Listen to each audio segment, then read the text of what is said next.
نحمده ونصلي على رسوله الكريم اما بعد وعن علي رضي الله تعالى عنه قال قال رسول الله صلى الله عليه وسلم اذا كانت ليلة النصف من شعبان فقوموا ليلها وصوموا يومها فإن الله تعالى ينزل فيها لغروب الشمس إلى السماء الدنيا فيقول ألا من مستغفر فأغفر له ألا مسترزق فأرزقه ألا مبتلا فأعافيه ألا كذا ألا كذا حتى يطلع الفجر رواہ ابن ماجہ۔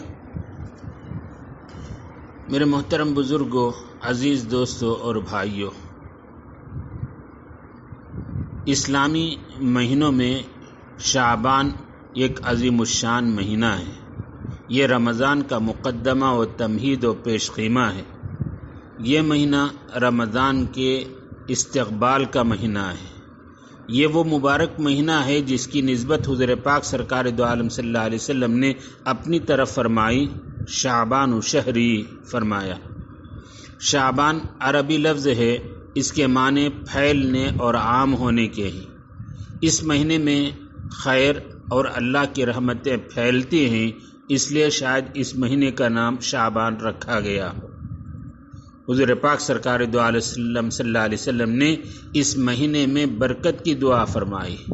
مشہور حدیث ہے، ان نبی صلی اللہ علیہ وسلم اذا دخل رجب قال اللہم بارک لنا فی رجب و شعبان وبلغنا رمضان، رواہ مسند احمد۔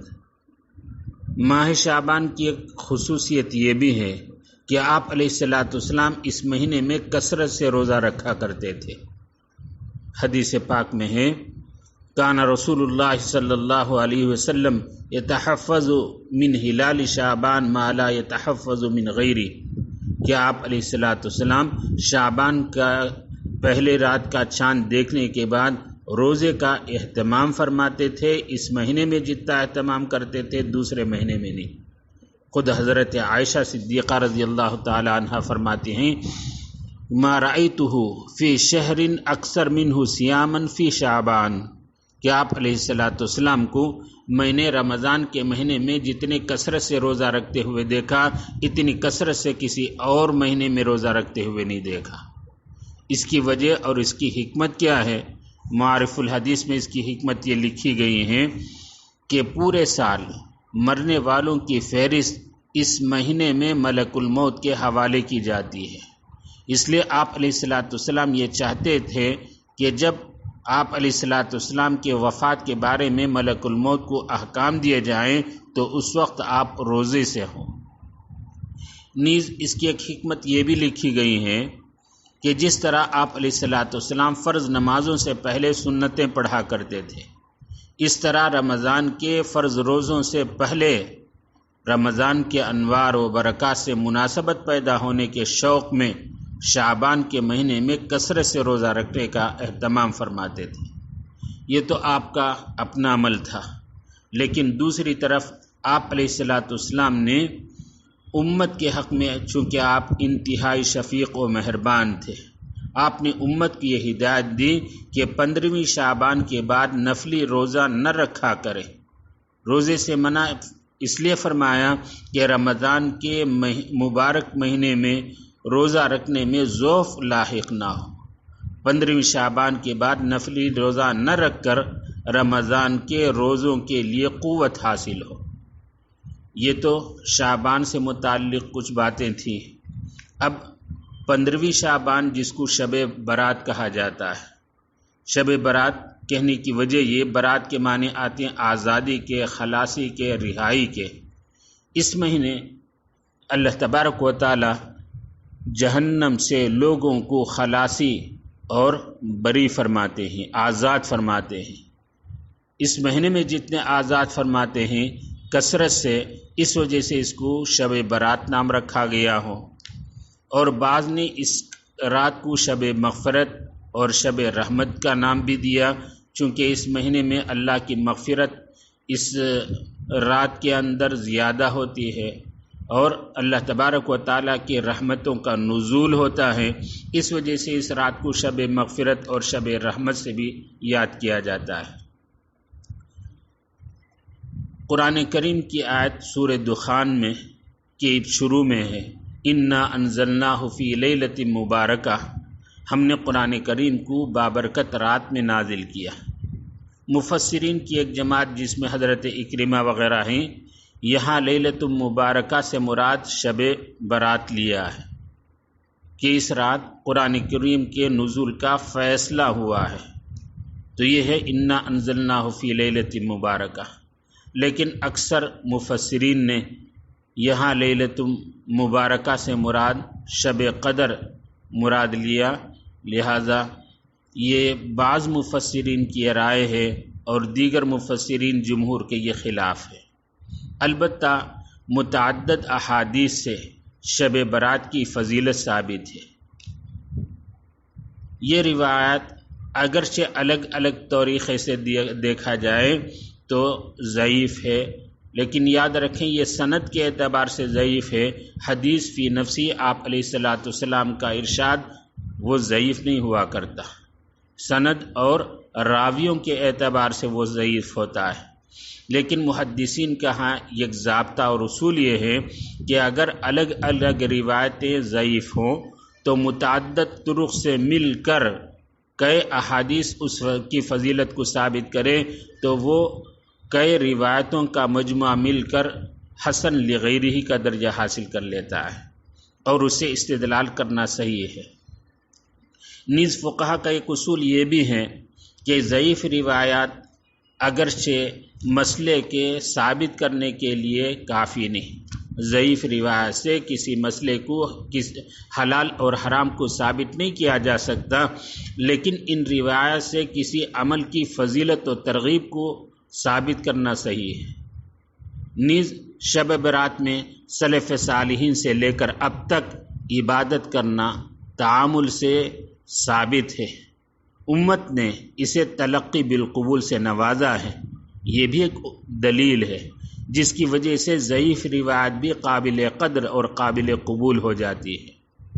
علامہ حسکفی رحمۃ اللہ علیہ نے مستحبات کا ذکر کرتے ہوئے ایک جگہ فرمایا، عیدین اور نصف شعبان میں عبادت کرنا مستحب ہے۔ اس لیے مطلقاً یہ کہہ کر کہ شب برات سے متعلق احادیث ضعیف ہیں، اس کی فضیلت سے بالکلیہ انکار نہیں کیا جا سکتا۔ اب بعض روایتیں ذرا ملاحظہ فرمائیں جن میں شب برات سے متعلق احادیث کے اندر تذکرہ موجود ہے۔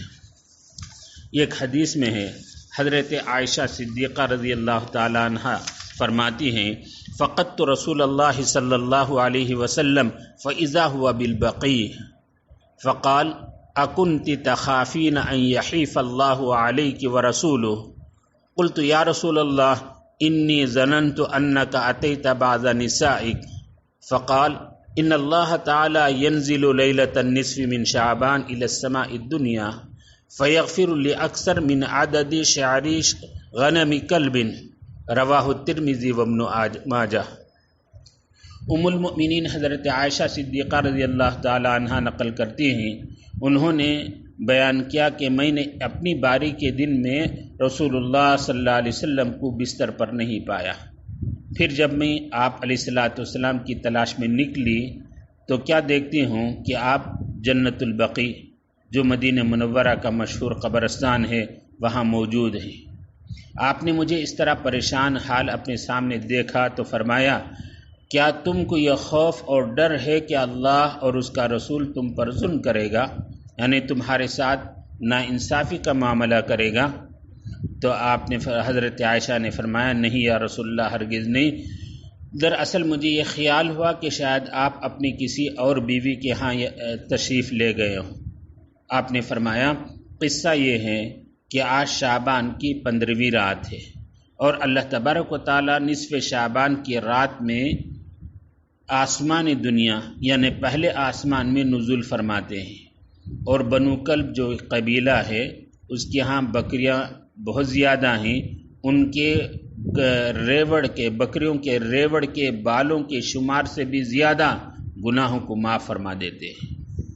تو اس سے معلوم ہوا کہ اس رات کے اندر اللہ تبارک و تعالیٰ کی مغفرت عام ہوتی ہے، کثرت سے لوگوں کی اللہ تبارک و تعالیٰ مغفرت فرما دیتے ہیں، معاف فرما دیتے ہیں۔ ایک اور حدیث میں خود حضرت عائشہ صدیقہ رضی اللہ تعالی عنہ نے نقل کیا، قال النبی صلی اللہ علیہ وسلم هل تدرین ما فی هذه اللیلہ، یعنی لیلۃ النصف من شعبان. قالت ما فیہا یا رسول اللہ صلی اللہ علیہ وسلم؟ قال فیہا ان یکتب کل مولود من بنی آدم فی هذه السنة وفیہا ان یکتب کل حالک من بنی آدم فی هذه السنة وفیہا ترفع اعمالهم وفیہا تنزل ارزاقهم. فقالت یا رسول اللہ صلی اللہ علیہ وسلم ما من احد يدخل الجنة الا برحمت اللہ تعالی. فقال علیہ السلام ما من احد يدخل الجنة الا برحمت اللہ تعالی ثلاثا. قلت ولا انت یا رسول اللہ؟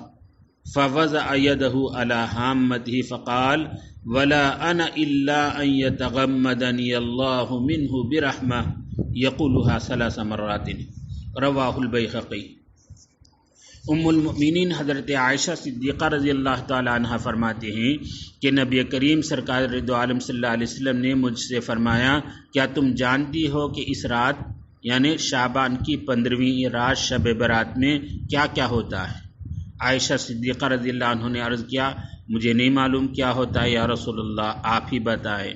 تو آپ نے فرمایا، آدم کے اولاد میں سے جو لوگ اس سال میں پیدا ہونے والے ہیں وہ سب اس رات میں لکھے جاتے ہیں، اور آدم کے اولاد یعنی انسانوں میں جو لوگ اس سال مرنے والے ہیں وہ سب اس رات میں لکھے جاتے ہیں، اور اس رات میں آدمیوں کے اعمال اٹھائے جاتے ہیں، اور اسی رات میں ان کے رزق اتارے جاتے ہیں. حضرت عائشہ فرماتے ہیں کہ یہ سن کر میں نے عرض کیا، یا رسول اللہ صلی اللہ علیہ وسلم، اللہ تعالیٰ کی رحمت کے بغیر کیا کوئی بھی جنت میں نہیں جائے گا؟ تو آپ نے فرمایا، نہیں، اللہ کی رحمت کے بغیر کوئی بھی جنت میں نہیں جائے گا. پھر حضرت عائشہ نے فرمایا، کیا آپ بھی نہیں یا رسول اللہ؟ یہ سن کر حضرت صلی اللہ علیہ وسلم نے اپنے سر پر ہاتھ رکھا اور فرمایا، نہیں، میں بھی جنت میں نہیں داخل ہوں گا مگر یہ کہ اللہ تعالیٰ اپنے فضل سے مجھ کو اپنے رحمت سے ڈھانپ لے. یہ الفاظ آپ علیہ الصلاۃ والسلام نے 3 مرتبہ فرمایا. تو معلوم ہوا کہ یہ اس رات میں اللہ کی عمومی رحمت کا نزول ہوتا ہے. اللہ تعالیٰ مغفرت کا فیصلہ فرماتے ہیں، پیدا ہونے والے اور مرنے والوں کی فہرست لکھی جاتی ہے، روزی اتاری جاتی ہے، بندوں کے اعمال لکھے جاتے ہیں اور اٹھائے جاتے ہیں. ایک اور روایت میں ہے، عن ابی موسیٰ الاشعری رضی اللہ تعالی عنہ عن رسول اللہ صلی اللہ علیہ وسلم قال ان اللہ تعالی لیطلع فی لیلۃ النصف من شعبان فیغفر لجمیع خلقہ الا لمشرک او مشاہن. رواہ ابن ماجہ. رواہ احمد عن عبداللہ ابن عمرو بن العاص فی روایتہ الا 2 مشاحن وقاتل نفس. فرماتے حضرت ابو موسیٰ اشعری، حضور صلی اللہ علیہ وسلم نے فرمایا، اللہ تعالیٰ شعبان کی 15ویں رات میں یعنی شب برات میں بنظر رحمت متوجہ ہوتے ہیں اور اپنی رحمت سے ساری مخلوق کی مغفرت فرما دیتے ہیں سوائے مشرک کے اور کینہ پرور کے. مشرک کی تو کبھی مغفرت نہیں ہوتی.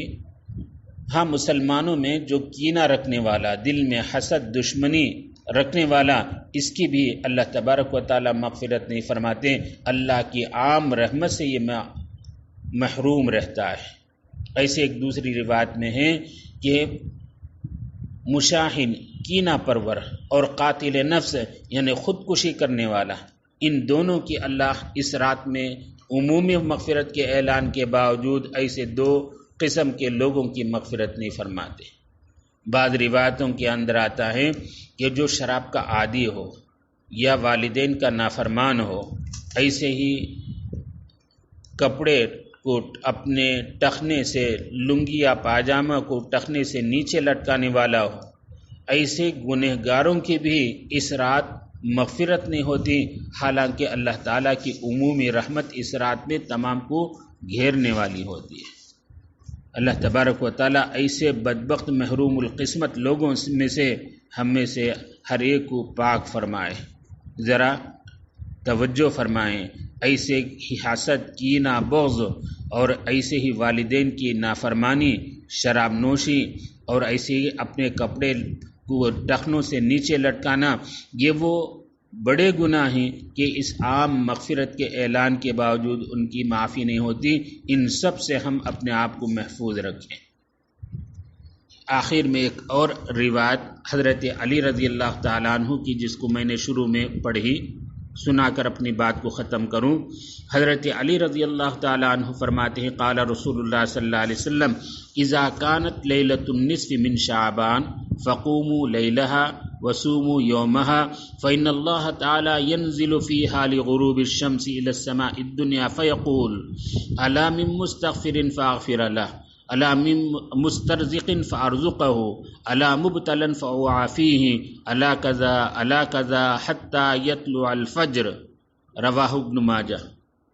فرماتے ہیں حضرت علی رضی اللہ عنہ، حضور صلی اللہ علیہ وسلم نے ایک مرتبہ فرمایا، جب شعبان کی 15ویں رات یعنی شب برات ہو تو اس رات میں قیام کرو، کھڑے ہو کر اللہ کی عبادت کرو، نفل نمازیں پڑھو اور اس دن میں روزہ رکھو، اس لیے کہ اس رات میں آفتاب غروب ہونے کے بعد اللہ تعالیٰ آسمان دنیا پر نزول فرماتے ہیں اور یہ اعلان فرماتے ہیں، ہے کوئی مغفرت چاہنے والا میں اس کی بخشش کروں، ہے کوئی روزی مانگنے والا میں اس کو روزی عطا کروں، ہے کوئی مصیبت میں گرفتار اس سے عافیت طلب کرنے والا میں اس کو عافیت کا عطا کروں، ہے کوئی ایسا جو اللہ سے مانگنے والا ہو اپنی اپنی حاجتوں کے بارے میں اس کی حاجت کو پورا کروں، یہاں تک کہ فجر نمودار ہو جائے، صبح صادق ہو جائے، تب تک اللہ تبارک و تعالیٰ کی جانب سے عمومی اعلان ہوتا رہتا ہے۔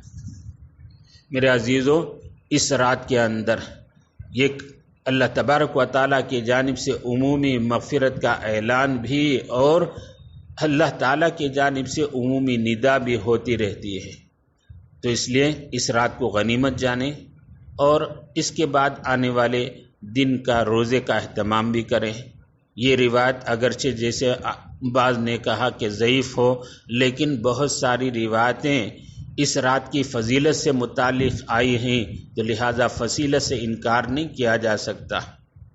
ہاں البتہ اتنی بات ہے، اس رات میں کوئی مخصوص عبادت، مخصوص طریقے کا عمل حدیث میں منقول نہیں ہے، لہذا جس کو جیسی سہولت ہو، جس عبادت کے اندر اسے ذوق اور جس عبادت کے اندر طبیعت لگے وہ عبادت میں مشغول ہو، تھوڑی دیر قرآن کریم کی تلاوت بھی کرے، نفل نمازیں بھی پڑھے، صلاۃ التسبیح کا بھی اہتمام ہو، لیکن جماعت کے ساتھ نہیں، علیحدہ علیحدہ۔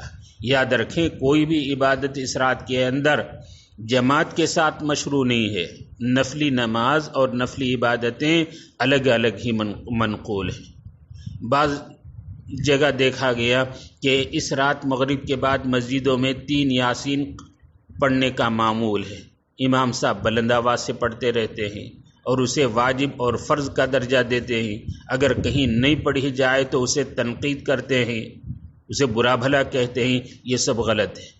یہ 3 یاسین پڑھنے کا کہیں کسی روایت میں تذکرہ نہیں ہے، جو بات احادیث کے اندر موجود نہیں اسے ضروری سمجھ لینا یہ بدعت ہے، لہذا اس سے احتراز ضروری ہے۔ ایسی بعض جگہ دیکھا گیا کہ لوگ جمع ہو کر اکٹھا ہو کر پورے ایک ساتھ قبرستان جاتے ہیں اور اس رات قبرستان کے اندر چراغاں کیا جاتا ہے، شور و شغب ہوتا ہے، یہ بھی غلط ہے۔ ہاں البتہ حضور پاک سرکار دو عالم صلی اللہ علیہ وسلم نے اپنی پوری زندگی میں ایک مرتبہ نصف شعبان میں قبرستان تشریف لے گئے ہیں، ہر سال کا آپ کا یہ معمول نہیں رہا، لہذا ایک مرتبہ جانے کو یہ فرض کا درجہ قرار دینا اور اسے ہر سال کے لیے لازم کر لینا یہ بھی غلط ہے۔ کبھی اتفاق سے کوئی جائے کوئی حرج نہیں، لیکن ہر سال کے لیے اس کو لازم نہیں کیا جانا چاہیے۔ اور اس رات میں یہ بھی دیکھا جاتا کہ مسجدوں کو چراغاں کر کے لوگ اس میں جمع ہوتے ہیں اور شور و شغب اور ایک قسم کا بچوں کے ذریعے سے ایک آوازیں رہتی ہیں، یہ بھی غلط بات ہے۔ اس رات میں نفل عبادت اپنے گھروں کے اندر کریں، مسجد کے اندر نفل عبادت کے لیے اکٹھا نہ ہو۔ اس قسم کے بہت سارے وہ خرافات ہیں جو حدیث میں نہیں ہیں، لوگوں نے اسے اپنا لیا ہے۔ اس رات کو عید کی طرح منانا اور حلوہ، پراٹھے اور بریانی پکانا اور عمدہ کپڑے عید کے طرح پہننا، یہ سب اس رات کے خرافات میں سے ہیں۔ صرف نفل نمازیں اپنے اپنے ذوق کے اعتبار سے پڑھیں، شروع رات کے اندر کچھ جاگ کر عبادت کریں اور آخر رات کے اندر خاص طور پر دعا کا اہتمام ہو، رو کر گڑ گڑا کر اللہ تبارک و تعالیٰ سے خوب اپنے لیے، اپنے گھر والوں کے لیے مانگے، ہدایت کو مانگے، اللہ کی رحمت کے نزول کو مانگے اور بلا مصیبت اور بیماریوں کے دفع اور اسے نجات اور پناہ مانگے، پورے عالم کے لیے ہدایت کو طلب کرے۔ تو یہ وہ دعا ہے جو انشاءاللہ اس رات کے اندر ضرور قبول ہوگی، لیکن یاد رکھیں دعا دل کے توجہ کے ساتھ۔ اللہ تبارک و تعالیٰ نے دعا کا حکم بھی دیا اور قبولیت کا وعدہ بھی فرمایا، ادعونی استجب لکم، لہذا خوب دعاؤں کا اہتمام اس رات کے اندر ہو، اور ممکن ہو تو روزے کا بھی اہتمام کریں۔ اگر سفر یا کوئی اور ملازمت، تجارت اور کاموں کی مشغولیت کی وجہ سے روزہ نہ رکھے تو کوئی بات نہیں، روزہ ویسے فرض کا درجہ یا لازم کا درجہ نہیں کہ روزہ نہ رکھے تو گناہ ہو۔ اگر آسانی سے موقع ہو تو روزہ بھی رکھ لیں اور رات میں عبادت کا بھی اہتمام کریں، لیکن یہ یاد رکھیں دوسروں کو ہماری عبادت اور ہمارے کسی عمل کی وجہ سے ایذا اور تکلیف نہ پہنچے۔ اللہ تبارک و تعالیٰ اس مہینے کی اور اس رات کی ہمیں قدردانی کی توفیق نصیب فرمائے، اور اس رات کو ذریعہ بنا کر ہماری مغفرت اور ہمارا دل گناہوں سے اتنا پاک اور صاف بن جائیں، آنے والے ماہ مبارک کی رحمتیں اور برکتوں کو حاصل کرنے کے لیے یہ ذریعہ اور یہ سبب کا درجہ بنے۔ اللہ تبارک و تعالی ہمیں اپنی مرضیات پر